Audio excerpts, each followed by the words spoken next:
주께서 예비하신 귀한 것들은 저희가 눈으로 보지 못했고 귀가 들어보지 못했고 오직 주께서 저에게 주신 영만이 성령님의 마음을 통해 깨달을 수 있다고 했습니다. 오늘 하나님의 말씀을 공부할 때 주께서 약속하신 대로 모든 진리 가운데로 인도해 주셔서 저희가 그 진리의 말씀을 붙들고 믿음으로 주를 신뢰하며 이 순례의 길을 살아갈 수 있도록 도우시기를 진심으로 간절히 간구합니다. 무지하고 무능하고 무기력함을 고백합니다. 주님의 도우심과 역사하심을 따라 이 말씀의 사역이 온전히 성취되어 주님을 영화롭게 하고 또 우리 모두에게는 큰 유익과 복이 되도록 역사해 주시기를 이 시간 간절히 간구드립니다.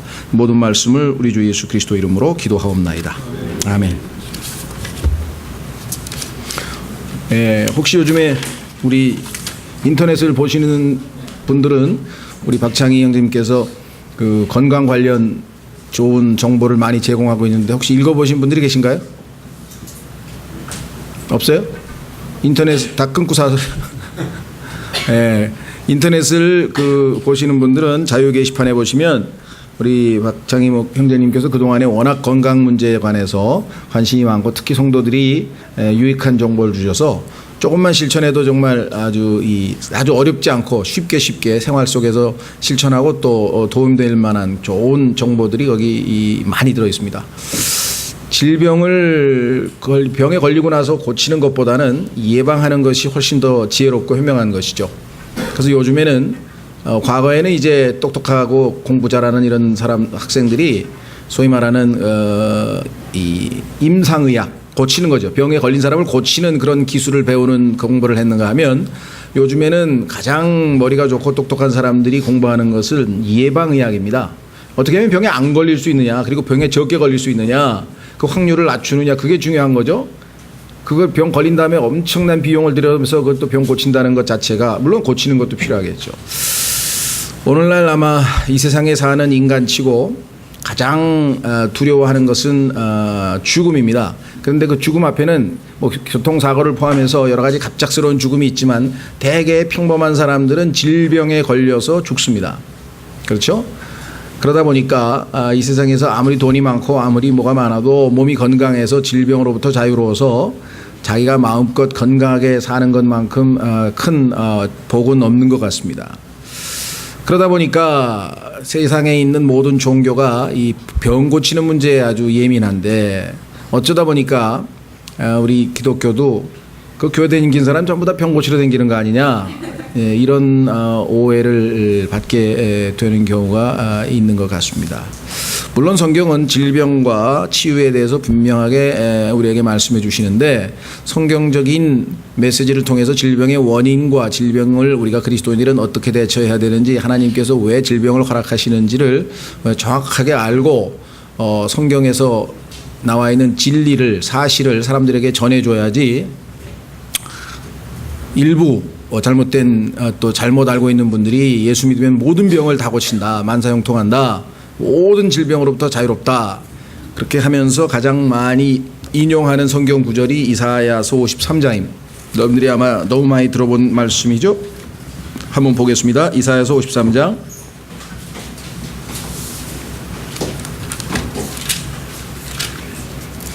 이사야서 53장 5절. 이사야서 53장 5절에 보시면 그러나 그는 우리의 범법들로 인해 부상을 당하고 우리의 불법들로 인해 상하였노라. 그가 징벌을 받음으로 우리가 화평을 누리고 그가 채찍에 맞음으로 우리가 고침을 받았도다. 여기에 보면은 채찍에 맞음으로 우리가 고침을 받았도다 라고 하는 이 표현이 나오죠.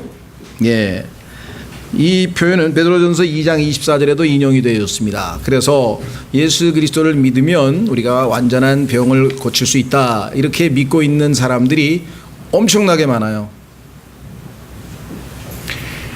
고칠 수 있다라고 하는 말은 틀린 건 아닌데 하나님께서 그러면 기도만 하면 무조건 다 고쳐주시느냐? 그건 아니거든요. 여기에서 이제 많은 사람들이 열심히 기도했는데 안 고쳐지면 내가 믿음이 부족한가, 아니면 뭐 내가 무슨 죄를 지었나, 이게 지금 완전히 빗나가기 시작합니다. 그렇다고 해서 하나님께서는 뭐 병을 고쳐주시는 분은 아니다, 병하고 무슨 상관이냐 신앙이, 또 이렇게 해서 완전히 별개 문제로 생각하면 그것도 잘못이죠. 그렇죠?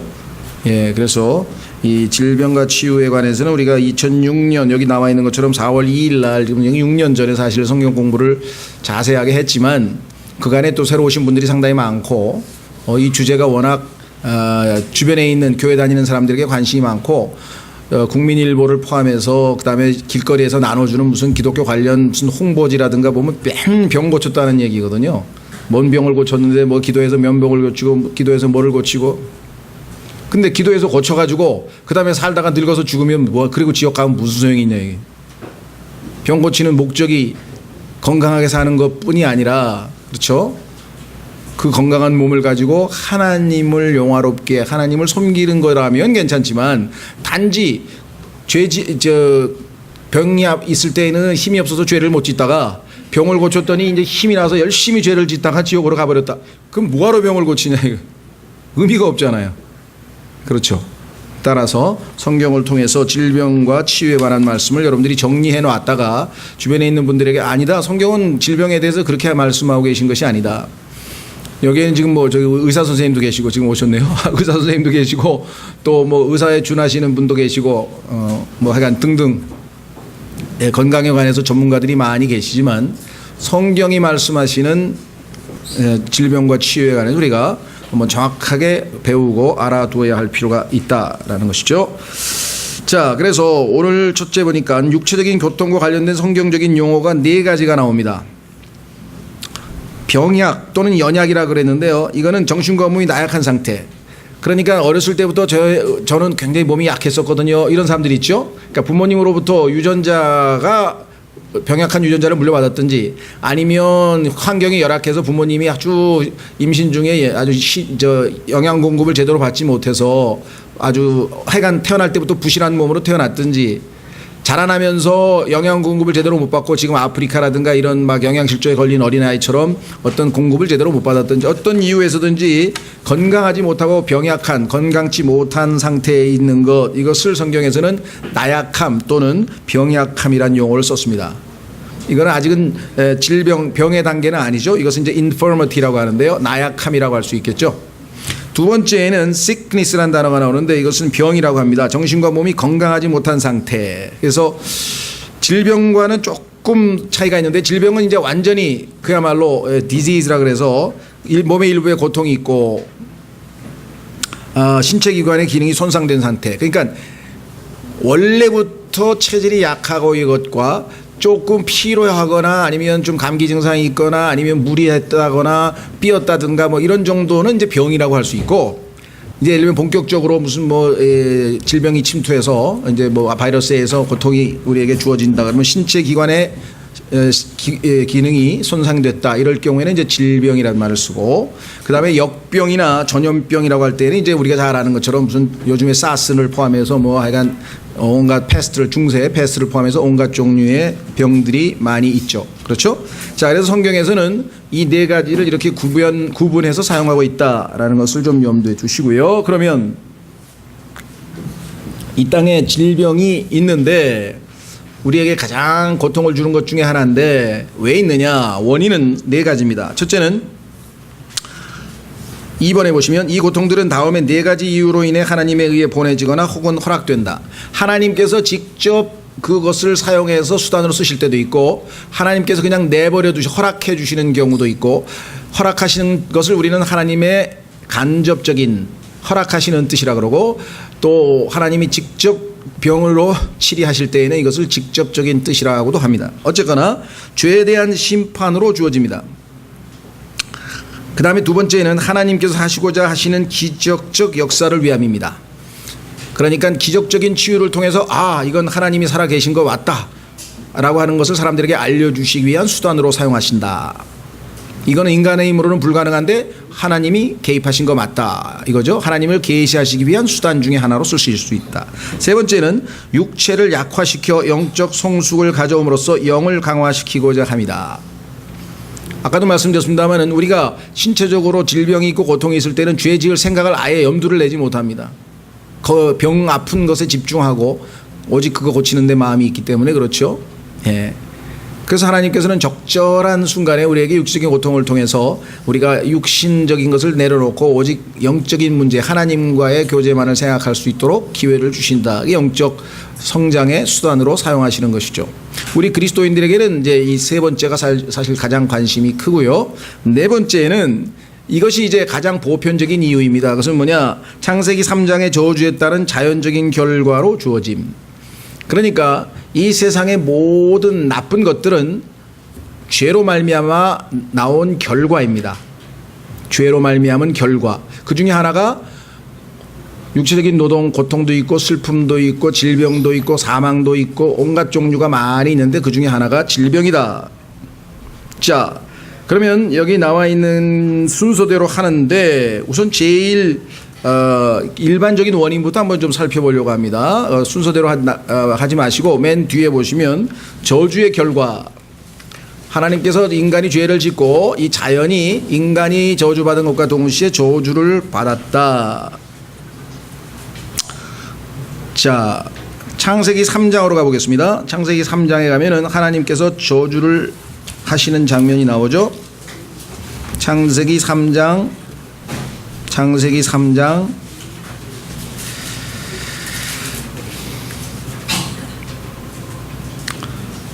14절에 뱀에게 저주를 하시고, 그 다음에 16절에 여자에게 저주를 하시고, 그 다음에 17절에 아담에게 저주를 하시는데, 아담에게 이르시되 내가 내 아내의 음성에 귀를 기울이고 내가 내게 명령하여 이르기를 너는 그것에 나는 것을 먹지 말라 하고 말한 그 나무에서 나는 것을 먹었은즉, 먹지 말라 했는데 먹었으니까 불순종한 것이죠. 땅은 너로 인하여 저주를 받았고 너는 평생도록 고통 중에 땅의 소산을 먹으리라. 또한 땅이 내게 가시덤불과 엉겅퀴를 내리라. 내가 들의 채소를 먹으며 땅으로 돌아갈 때까지 네 얼굴에 땀을 흘려야 빵을 먹으리니 이는 내가 땅에서 취하여졌기 때문이라. 너는 흙이니 흙으로 돌아갈 것이니라 하시니라. 따라서 질병은 하나님의 저주의 결과로서 자연적으로 이 지상에 예수 그리스도께서 오셔서 이 계시록 20장에서 모든 저주를 완전히 제거하실 때까지는 진행 중입니다. 그래서 이 땅에 우리로 하여금 질병을 일으킬 수 있는 여러 가지 것들이 있죠. 그게 뭐 세균이 됐든 바이러스가 됐든 뭐가 됐든 간에 이 땅은 하여간 저주하에 놓여 있다라고 하는 것을 알게 되죠. 자, 그래서 우리가 이 땅에 살면서는 이 저주의 결과 신음하면서 살 수밖에 없다라고 하는 것을 확인해 보겠습니다. 고린도후서 5장에 가면은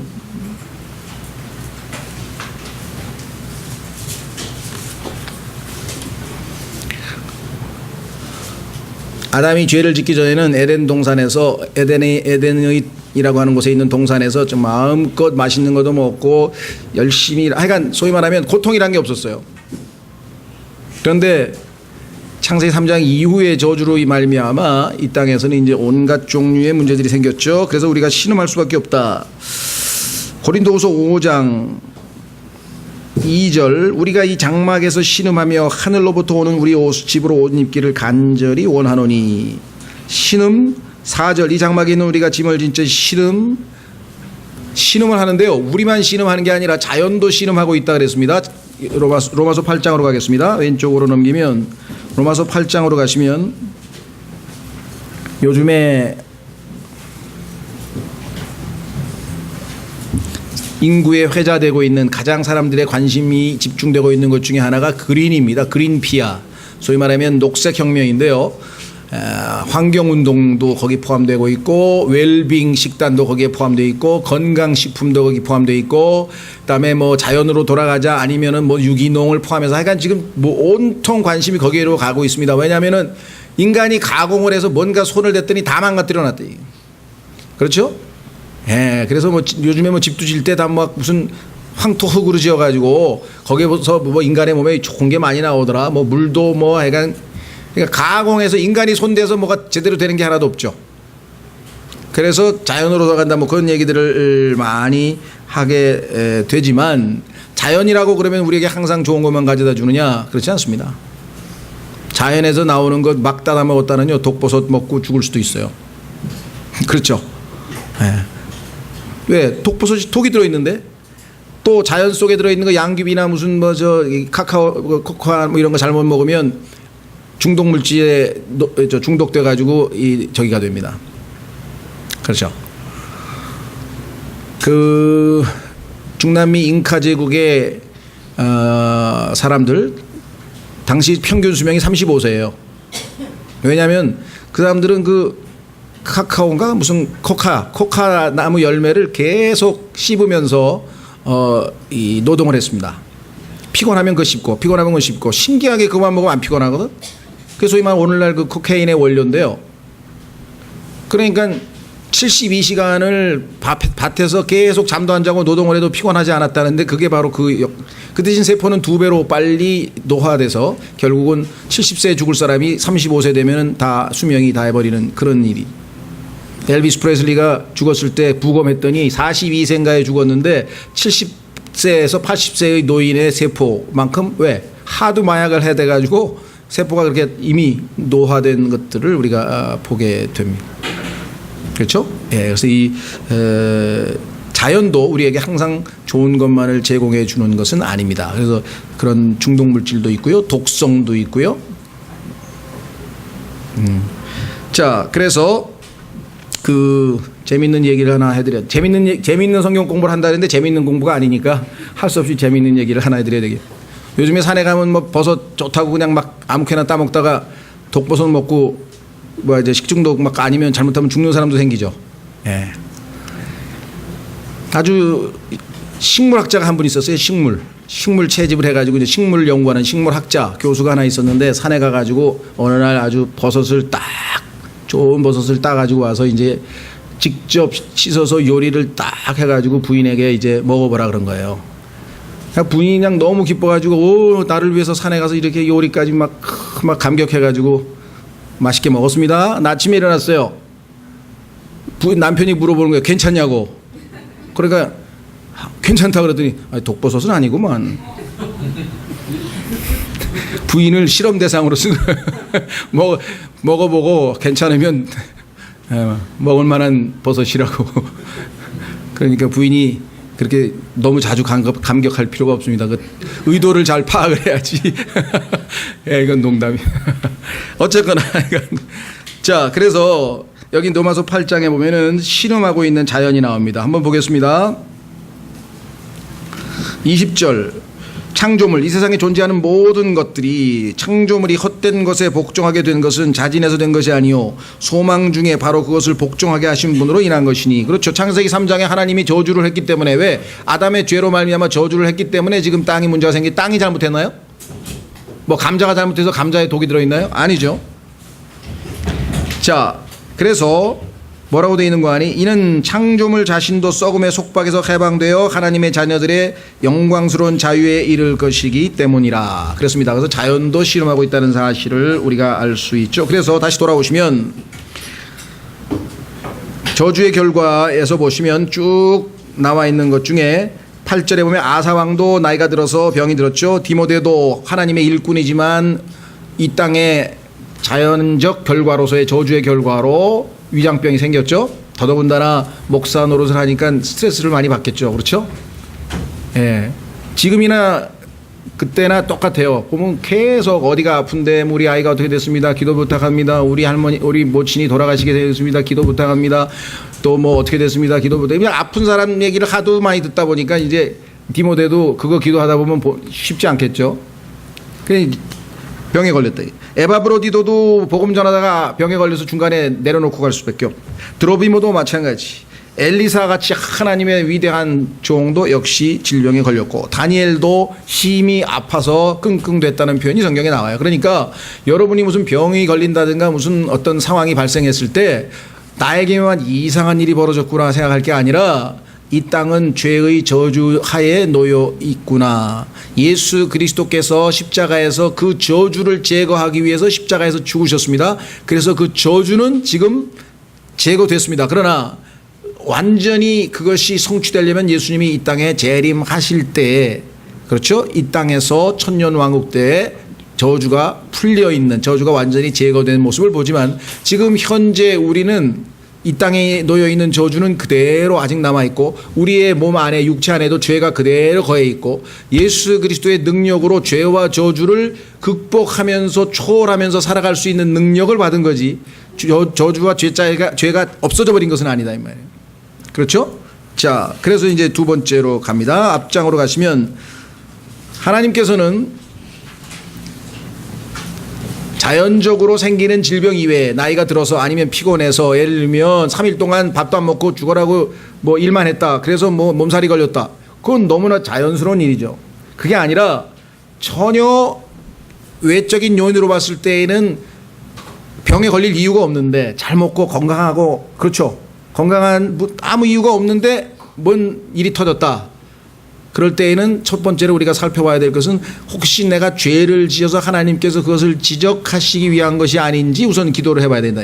그렇죠? 자, 첫째 보시면 미리암의 경우 민수기 12장 1절에 보면 여러분들 아시는 것처럼 미리암과 아론이 특히 이제 미리암이 모세에게 하나님이 세운 지도자에게 어떻게 당신만 항상 앞에 서서 말만 하고 우리는 뭐 하나님 말씀을 못 전하냐 하면서 그 권위에 도전한 사건이 발생을 했을 때 하나님께서 그 죄를 지적하기 위해서 미리암에게 나병, 미리암의 피부가 완전히 나병에 걸려서 허옇게 변하는 사건이 터지게 됩니다. 그렇죠? 그것은 분명히 하나님께서 죄를 지적하기 위해서 나병이 생겨야 될 무슨 환경적인 요건이나 이렇게 돼 있었던 게 아니라 특별하게 죄를 지적하기 위해서 하나님이 하신 것이라는 것을 분명하게 알 수 있죠. 그 다음에 두 번째는 주의 만찬과 관련해서 한번 확인해 보겠습니다. 고린도전서 11장. 주의 만찬을 할 때 죄를 진 상태에서 먹고 마시면 고린도전서 11장 27절 고린도전서 11장 27절 그러므로 누구든지 주의 이 빵과 이 잔을 합당하지 않게 먹고 마시는 자는 주의 몸과 피에 대하여 죄가 있으리로다. 28절 오직 사람이 자기를 살피고 그 뒤에 그 빵을 먹고 그 잔을 마실지니 29절 합당하지 않게 먹고 마시는 자는 주의 몸을 분별하지 못하고 자기를 위하여 정죄를 먹고 마시느니라. 이런 까닭에 너희 가운데 약한 자와 병든 자가 많고 잠자는 자가 많도다. 여기에 보시면 병든 자하고 약한 자 구분되어 있죠. 예, 그러니까 이와 같이 구체적인 죄를 하나님께서 지적해서 그것을 심판하시는 수단으로 사용하는 것이 병이다. 그래서 신명기에 보면 한번 확인해 보겠습니다. 28장에 가면은 하나님께서 이스라엘 백성들에게 너희가 내 말에 불순종하면 내가 이런 병을 주겠다, 이런 병을 주겠다, 이런 병을 주겠다 하고 구체적으로 명하시는 내용이 나옵니다. 성경에서 신명기 28장은요 정말 가장 읽기가 부담스러운 장이에요. 왜냐? 신명기 28장에 보시면 1절서부터 14절까지는 하나님께서 순종하면 주시겠다고 하는 축복입니다. 오늘날 교회 시대에 그대로 100% 적용할 수는 없겠죠. 하여간 순종하면 주시겠다는 축복이 1번서부터 14까지고 15서부터 68절까지는 불순종하면 주시겠다는 심판인데 그 심판 종류에 보면 병이 들어가 있습니다. 확인해 보겠습니다. 신명기 찾았습니까? 58절부터 신명기 28장 58절서부터 보시면 내가 만일 이 책에 기록된 이 율법의 모든 말씀을 지켜 행하지 아니하고 이로써 주 내 하나님이라는 하는 이 영화롭고 두려운 이름을 두려워하지 아니하면 주께서 내가 당할 재앙과 내 씨가 당할 재앙을 놀라운 것으로 만드시리니 그 재앙이 크고 오래 가며 그 다음에 뭐라 그랬습니까? 질병이 심하고 오래 가리라. 여기서 재앙이라고 하는 표현은 아까 말씀드린 전염병, 역병과도 연결되는 표현입니다. 재앙적 수준의 아주 전염병이 돌 수도 있다는 거죠. 자, 그래서 우리는 하나님께서 죄에 대한 심판으로 질병을 주신다. 확실하죠? 그러니까 나에게 건강하다, 잘 먹었다, 과로도 하지 않았다. 그럼 왜 병이 걸렸을까 내가? 그럴 때에는 하나님 혹시 제가 무슨 죄를 지었는지 그것을 하나님께서 지적하기 위한 것인지 말씀해 주십시오. 여러분 그런 적 없나요? 저는 한 몇 번에 걸쳐서 그런 경험이 있었던 것 같아요. 그 죄를 지적받고 제가 이제 회개했을 때 질병에서 놓였던 것, 그런 경험이 있습니다. 자, 두 번째는 뭐냐? 하나님의 일을 나타내시고자 하는 것입니다. 하나님께서는 우리도 부모님들이 자식을 키울 때 때로는 필요한 경우에는 자식이 보기에는 나쁜 거죠. 그게 뭐예요? 매잖아요. 매 좋아하는 애 있나요? 그렇지만 그거를 유용한 수단으로 사용하죠. 그런 것처럼 하나님께서도 질병이라고 하는 것만큼 인간에게 유용한 교육 수단이 없어요. 그렇죠? 과거에도 이 매가 얼마나 나중에 훌륭한 사람이 되고 또 이 형편없는 아주 이 사람이 되고 그것을 보면은 어렸을 때 부모님에게 매를 통해서 권위를 배우고 매를 통해서 옳고 그름을 배웠던 사람들이 다 바르게 성장하고 옳은 일을 해도 그만 잘해도 그만 못해도 그만 뭐 무조건 옹야옹야 이렇게 키워놓으면은 나중에 다 후회한다고. 그럼 뭐 어딜 가든지 세계 어딜 가든지 똑같은 내용이라는 것이죠. 자, 그래서 하나님께서 사용하시는 가장 효과적인 수단 중에 하나가 뭐냐? 그것은 바로 질병인데 그 질병을 직접 언급하고 있는 것도 뒤에 나옵니다만 우선 이사야서 45장에 가면 많은 그리스도인들이 전혀 모르고 있는 성경 구절 중에 하나입니다. 이사야서 45장.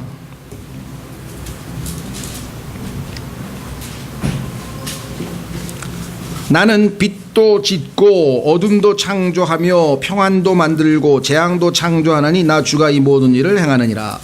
여기에 보면 재앙이라고 하는 단어는 영어의 evil인데요. evil. 이거는 악이라고 보통은 번역이 됩니다. 악. 우리는 가끔 가다가 이 성경적인 용어를 혼동할 때가 있는데요. 자, 옳고 그름, 옳은 일을 하면 거기에 대해서 하나님께서 선으로 보답하시죠.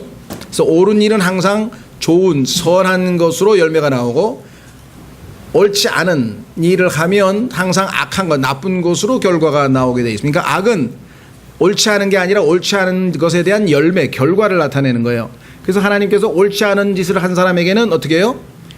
악이라고 하는 수단으로 하나님이 만드신 거죠. 하나님이. 그래서 어떤 사람은 악을 하나님이 창조했다고 성경에 나오니까 하나님이 왜 악하신 분이 아닌데. 하나님은 악하신 분이 아니죠. 당연히 선하신 분이지만 악한 자를 바로잡기 위해서 악이라고 하는 나쁜 거를 수단으로 사용할 수도 있다 이 말이죠. 그렇죠. 매를 때려서 아이를 바로잡듯이. 자, 그래서 성경에 보니까 이와 같은 일들이 많은데 그중에 여러분 잘 아시는 것처럼 모세가 하나님께서 자신을 부르셨다고 하는 사실을 거부하고 자꾸만 머뭇거리니까 하나님께서 확신시켜 주시기 위해서 내 오른손을 가슴에다 넣어라. 그래서 넣었어요. 빼가지고 보니까 나병에 걸렸죠. 그렇죠? 그래서 다시 그것을 품에 넣어라. 그래서 다시 빼니까 치유가 됐어요. 그래서 하나님께서는 이 질병이라고 하는 것을 초자연적인 방법으로 치유하면 이거는 하나님이 계신 것이다. 하나님이 개입하신 것으로 사람들이 알겠죠. 하나님을 계시하시는 한 가지 수단이 될 수 있습니다. 나사로도 마찬가지입니다. 병들어서 죽게 됐는데 예수님께서 가서 죽기 전에 치료하신 게 아니라 죽을 때까지 내버려 뒀다가 나중에 가셔서 다시 일으키셨죠. 그래서 이것은 예수 그리스도께서 하나님이시라고 하는 사람을 죽은 자를 살리셨으니까 하나님의 이 일을 나타내시기 위해서 질병이라고 하는 것을 사용하셨죠. 자, 마지막으로 한 가지 요한복음 9장에 가면 요즘에 말하면 장애아로 태어났다. 요한복음 9장에 가면 뭐 저도 장애아 부모입니다만 그러니까 장애아 부모들이 그리스도인이 아니면 절대로 이 문제를 주 안에서 해결하고 평안한 가운데 살 수가 없습니다. 요한복음 9장을 통해서 또 출애굽기에 보면 하나님께서 내가 소경도 만들고 내가 귀벙어리도 만들고 내가 벙어리도 만들었다. 그러니까요, 그 사실을 듣는 순간에 자기가 만약에 태어나면서 소경이었다. 그 사람 얼마나 다행이게요. 그러죠? 야, 내가 무슨 죄를 지어가지고 이런 일이 벌어진 게 아니구나. 그렇죠? 무슨 이유가 있었구나. 그 이유가 뭐냐? 하나님의 일을 나타내기 위함이라고 성경에 써 있습니다. 그것도 얼마나 감사해요. 하나님의 일을 나타내기 위해서 쓰임받기 위해서 세상 사람들이 보면은 불쌍하고 정말 안 됐다 싶지만요. 사실 영적인 관점에서 보면은 이건 대단한 특별한 선택을 받은 겁니다. 이게 지금. 그렇죠? 확인해 보겠습니다.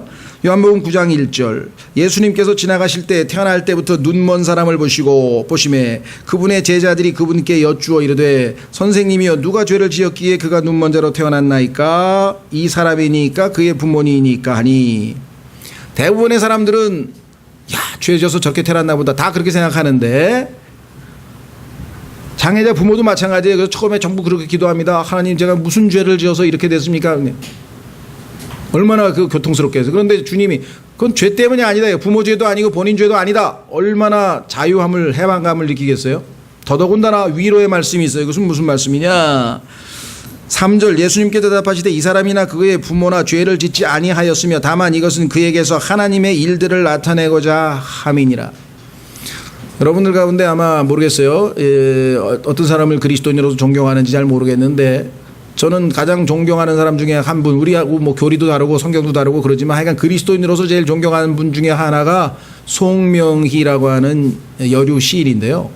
뇌성마비로 평생을 사신 분인데 그 시를 통해서 얼마나 많은 그리스도인들에게 유익을 주고 도전을 주는지 몰라요. 그 시 하나하나를 통해서 야, 이분만큼 주님을 깊이 알고 있는 사람이 과연 있을까 싶을 정도로 고통 속에서 주님을 많이 배우고 체험한 그런 분입니다. 진심으로 감사하고 있어요. 자기가 뇌성마비로 평생 걷지도 못하고 거의 뭐 집에서 갇혀 지내면서 기어다니고 이렇게 막 그런 삶을 살았는데도 얼마나 진심으로 감사하고 있는지 모릅니다. 자, 그래서 여기 나와 있는 것처럼 하나님의 일을 나타내기 위해서 하나님께서 사용하시는 수단 중에 하나가 질병이다. 왜? 인간은 나약하기 때문에요. 성경에 보니까요, 하나님께서 죄를 지었을 때 질병을 딱 보내면 죄진 사람은 직감적으로 알아요. 아, 하나님이 심판하시는구나. 그 자동으로 알아요. 그러면 회개할 수밖에 없는 거예요. 성경에 보니까 회개 안 하면 어떻게 됩니까? 회개 안 하면 더 많이 매를 맞아요. 이사야서 1장으로 가보겠습니다. 분명히 모르면 그건 안 되지. 그런데 하나님을 통해서 아, 내가 죄를 져서 하나님이 나를 때리시는구나 이걸 알았는데 안 고치면 더 맞아. 어쩔 수 없어. 그건 그 고집된 마음, 그 강팍한 마음을 고쳐줘야지. 그거는 그렇죠. 어린애가 분명히 잘못했는데 부모님에게 잘못했다는 소리 안 하고 끝까지 막 대들면 그건 용서하면 안 돼요. 그건 기만 세워주는 거라. 그건 성경에서요, 아무리 때려도 죽진 않는다고 성경에 써 있어요. 그러니까 마음껏 패세요. 성경 말씀을 의지해서. 왜? 그거 손 안 대면 나중에 아이를 지옥에 보낸다고 성경에 써 있거든요. 잠언에. 자기가 하는 죄에 대해서는 반드시 심판하신다는 하나님의 법칙을 알려면 부모가 죄에 대해서 징벌을 해야 돼요. 그러면 나중에 얘가 커서 하나님께서 네 죄에 대해서 심판하실 거야. 그러면 두려워서라도 믿겠습니다 이러고 나오는데, 죄를 지었는데도 한 번도 징벌을 받은 적이 없다. 그럼 뭐 지옥? 뭐 가지 뭐 별거 있어? 지옥이 뭔데? 이렇게 나온다니까요. 자, 이사야서 1장 보십시오. 2절 오 하늘들이여 들으라. 오 땅이여 귀를 기울이라. 주께서 말씀하시기를 내가 자식들을 먹이고 키웠거늘 그들이 나를 거역하였도다. 소도 자기 주인을 알며 나귀도 자기 주인의 구유를 알건만은 이스라엘은 알지 못하며 내 백성은 깊이 생각하지 못하는도다 하셨도다. 아, 죄 많은 민족이요 불법을 짊어진 백성이요 악을 행하는 자들의 씨요 부패시키는 자식이로다. 그들이 주를 버리고 이스라엘의 거룩하신 이를 이에 분노를 일으키며 뒤로 물러갔도다. 너희가 어찌하여 더 많이 맞으려 하느냐. 너희가 더욱더 반역하려 하는도다. 온 머리는 병들었고 온 마음은 기진하였으며 발바닥에서부터 머리까지 그 안에 성한 곳이 없이 상처와 멍과 골문 종기뿐이거늘 그것들을 꿰매고 싸매고 향유를 발라 아픔을 달래지 못하였도다. 그렇게 해주시려고 잘못했습니다 용서해 주십시오만 나오면 하나님이 그렇게 싸매서 향유를 발라가지고 기름을 바르고 고쳐주려고 옆에 탁 대기하고 있는데도 그까지 반항하는 거예요. 그럼 뭐예요? 더 맞아야지 뭐. 하나님께서 지금 그렇게 경고하고 있는 장면이 이스라엘 백성에게서 있습니다. 자, 다시 돌아오셔서 이제 마지막 세 번째 주제는 뭐냐. 이게 이제 우리에게는 굉장히 도움이 되는 것이죠. 영적 성장을 위해. 영적 성장을 위해 로마서 5장에 보면니까요, 환난은 인내를 우리에게 낳는다 그랬죠. 확인해 보겠습니다. 여러분이 신앙생활에 있어서 이 순서를 잘 아셔야 돼요.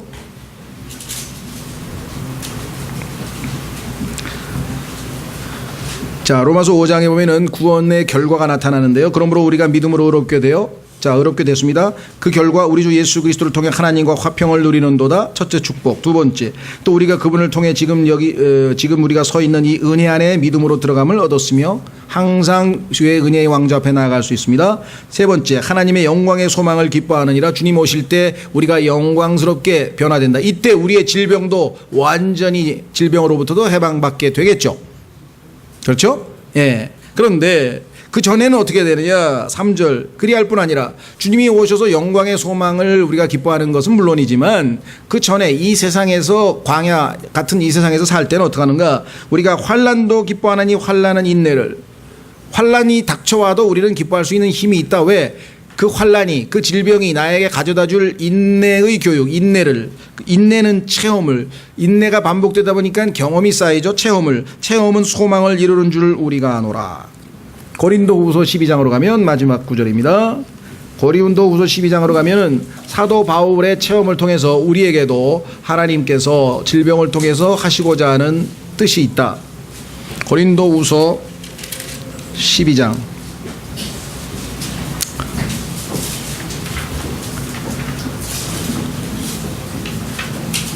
바울이 아주 몹시 고통스러운 질병에 걸렸습니다. 그래서 하나님께 기도하는 장면이 나옵니다. 7절. 계시들이 넘침으로 말미암아 내가 분량 이상으로 높여지지 않게 하시려고. 여기 목적이 나와 있네요. 하나님께서 바울에게 심한 질병을 허락하셨는데 그 목적이 뭐냐? 너무나 많은 계시를 받고 너무나 많이 하나님이 주신 축복으로 말미암아 교만해질까 봐. 주께서 내게 육체 안에 가시 곧 사탄의 사자를 주사 나를 치게 하셨으니 이것은 내가 분량 이상으로 높여지지 않게 하려 하심이라. 그렇죠. 사람들이 아유 저 사람 뭐 복음도 전하고 뭐 그런다면서 밤낮 길길 빌빌대네. 저게 뭐야 그런 소리를 들으면서 바울은 사역을 했어요. 우리가 생각할 때는 하나님께 영광이 돌아갈 것 같죠? 안 돌아갈 것 같죠? 아니에요. 오히려 바울이 그냥 아주 힘이 넘치고 파워가 넘쳐서 그냥 막 그런 거보다도요, 그 인간적으로 너무나 힘들고 고통스럽고 비참한데도 그 와중에서도 기쁨으로 믿음으로 승리하는 삶을 살 때 사람들이 더 감동하는 거죠. 이해가 되시겠어요? 자, 그래서 8절. 내가 이 일로 그것이 내게서 떠나가도록 주께 3번 간청하였더니 너무나 고통스러워서 주여 이 사탄의 사자를 가져가소옵소서, 이 육체의 가시를 빼주옵소서, 이렇게 기도를 했는데 9절. 그분께서 내게 이르시되 내 은혜가 내게 족하도다. 그 정도면 나는 너에게 족한 은혜를 주었도다. 견딜만 하다 이거죠. 나의 강한 능력은 약한 데서 완전해지느니라 하셨느니라. 네가 육체적으로 약해야 나를 의지하지, 네가 힘이 넘치면 네 힘으로 해나가려고 할 거 아니냐. 따라서 오히려 그러므로 내가 오히려 그게 기뻐하고 나의 연약한 것들을 자랑하니 나는 너무나 연약하다. 그래서 하나님이 강하시게 나를 도와주신다. 이래야 영적인 법칙이 성립이 된다. 이것은 그리스도의 권능이 내 위에 머무르게 하려 함이라. 그러므로 내가 그리스도로 인하여 연약한 것들과 치욕과 궁핍과 핍박과 고난당하는 것을 기뻐하노니 내가 약할 때에 내가 강하니라. 내가 약할 때에 강한 것은 주님이 나를 통해서 강하게 역사하신다는 뜻을 말하는 것이겠죠. 그렇죠? 예. 자, 그래서 우리는 여러분들이 이미 여기 그 오래전에 배운 거지만 또 새로 오신 분들도 있고 해서 성경에서 그리스도인이 질병과 치유에 대해서 가져야 될 태도에 대해서 살펴봤습니다. 마지막 결론을 읽고 마치겠습니다. 뒷부분 보시면 계시록에 보면 그러면 궁극적으로 언제 이 문제는 완전히 해결되느냐? 그것은 새하늘과 새 땅이 창조되며, 계시록 21장 3, 4절. 내가 들으니 하늘에서 큰 음성이 나서 이르되 보라 하나님의 성막이 사람들과 함께 있음에 그분께서 그들과 함께 거하시리니 그들은 그분의 백성이 되고 하나님께서는 친히 그들과 함께 계셔서 그들의 하나님이 되시리라. 또 하나님께서 그들의 눈에서 모든 눈물을 씻어주심에 다시는 사망이 없고 슬픔도 울부짖음도 없으며 또 아픔도 다시는 없으리니 이는 이전 것들이 지나갔습니다. 그러면 이 땅에서 살 때에는 그리스도인은 어떻게 질병에 대처해야 되느냐? 당연히 기도해야죠. 야고보서 5장 14, 15절. 너희 가운데 병든 자가 있느냐? 그는 교회 장로들을 청할 것이요 사람들은 주의 이름으로 그에게 기름을 바르며 그를 위하여 기도할지니라. 믿음의 기도는 병든 자를 구원하리니 주께서 그를 일으켜 세우시리라. 혹시 그가 죄들을 범하였을지라도 용서받으리. 따라서 이 땅에서 예수님께서 우리의 질병을 치유하셨다. 맞습니다. 그러나 그 효과가 100% 드러나는 것은 주님이 오시는 그때지, 이 세상에서 예수만 믿으면 모든 병에서 다 해방되느냐? 그렇지 않습니다. 그렇죠? 우리의 육체에 죄가 그대로 거하고 있고 이 세상은 아직 신음하고 있고 주님이 오실 때의 궁극적인 문제는 해결되는 것이에요. 그래서 우리는 이 문제에 대해서 성경적인 정확한 지식으로 주변에 있는 분들에게 정보도 제공해 주시고 이 프린트물 잘 정리해 주셨다가 여러분들이 또 알려도 주시고 하면 좋겠습니다. 여기까지 오늘은 우리 이효준 형제님이 이 설교 통역 때문에 1시간 강의하고 또 바로 통역하면 아무래도 지치니까 오늘은 제가 대신했습니다. 좀 쉬셨다가 50분서부터 다시